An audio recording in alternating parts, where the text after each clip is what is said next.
I'm Teisha Bader with the JBS News Update for Monday, April the 13th, 2015. Israeli Prime Minister Benjamin Netanyahu once again stated his deep opposition to the framework deal recently reached in Lausanne, Switzerland by world powers and Iran, which Netanyahu called a bad deal in what seemed to be a response to recent remarks made by U.S. President Barack Obama. Speaking at a news conference in Panama on Saturday, Obama said regarding Netanyahu's opposition to the deal that he has not received a good alternative from the Israeli leader. Netanyahu released a video statement yesterday in what seemed to be a response to the president, laying out what he says is a better deal. Instead of allowing Iran to preserve and develop its nuclear capabilities, a better deal would significantly roll back these capabilities. For example, by shutting down the illicit underground facilities that Iran concealed for years from the international community. Second, instead of lifting the restrictions on Iran's nuclear facilities and program at a fixed date, a better deal would link the lifting of these restrictions to an end of Iran's aggression in the region, its worldwide terrorism, and its threats to annihilate Israel. Iran needs a deal more than anyone. Instead of making dangerous concessions to Iran, now is the time for the international community to reassert and fortify its original demands for a better deal. Meanwhile, U.S. Undersecretary of State Wendy Sherman, who is the U.S.'s chief nuclear negotiator, spoke with Israeli media yesterday, telling them that while the deal with Iran was not perfect, there is, quote, no formula or option that will be more effective than the diplomatic track. Sherman also said that it doesn't make sense to tie Iranian support for terror or its recognizing Israel to an already complicated negotiation, but rather that those issues should be dealt with in a parallel track. She also stressed the U.S.'s firm commitment to Israel's security. Authorities in Spain arrested 7 members of an Islamist terror cell last week. The suspects were allegedly plotting to bomb a Jewish bookstore in Barcelona, as well as attack local synagogues and other public buildings in the Catalonia region. They call themselves the Islamic Brotherhood for Jihad Predication.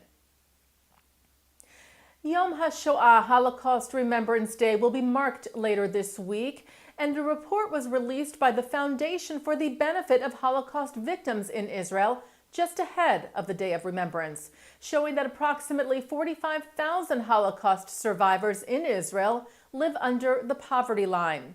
This despite a recent government initiative to help survivors. The study showed that a quarter of survivors say they don't have heat in their apartment during the winter months, and 65% say they need help to pay for groceries and medications. There are approximately 189,000 Holocaust survivors living in Israel today, the majority of them in their mid-80s. And World Jewish Congress President Ronald Lauder gave the keynote address yesterday at the March of the Living ceremony in Budapest, Hungary, marking Holocaust Remembrance. The annual ceremony brings together students from more than 45 countries around the world on a pilgrimage to the former death camps. And Lauder told the thousands gathered in Budapest that the March of the Living reminds us what happens when the world is silent. Warning of current anti-Semitism, Lauder vowed, "We will never be silent again." Approximately 560,000 Hungarian Jews were murdered during the Holocaust.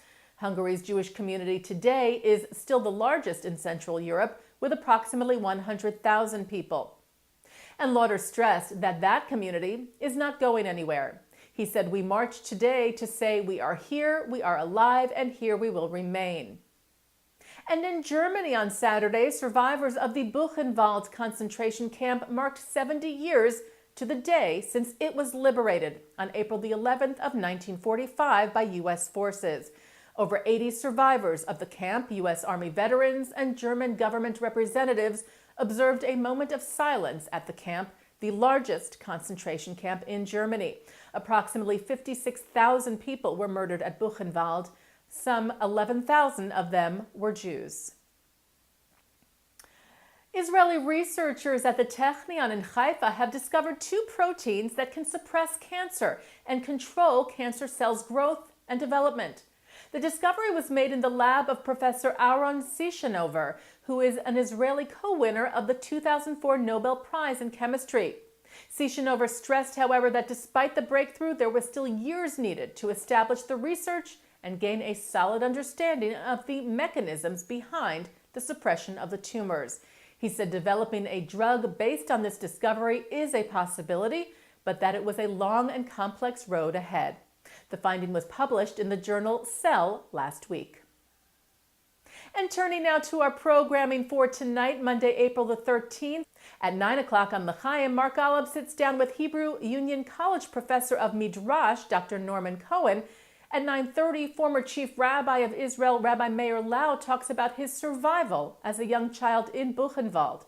And coming up right after this newscast tonight, President of the Ruderman Family Foundation, Jay Ruderman, talks about how his foundation advocates for full inclusion of people with disabilities in the Jewish community.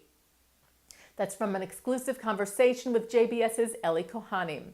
And that's the JBS News Update for Monday, April the 13th, 2015. I'm Teisha Bader.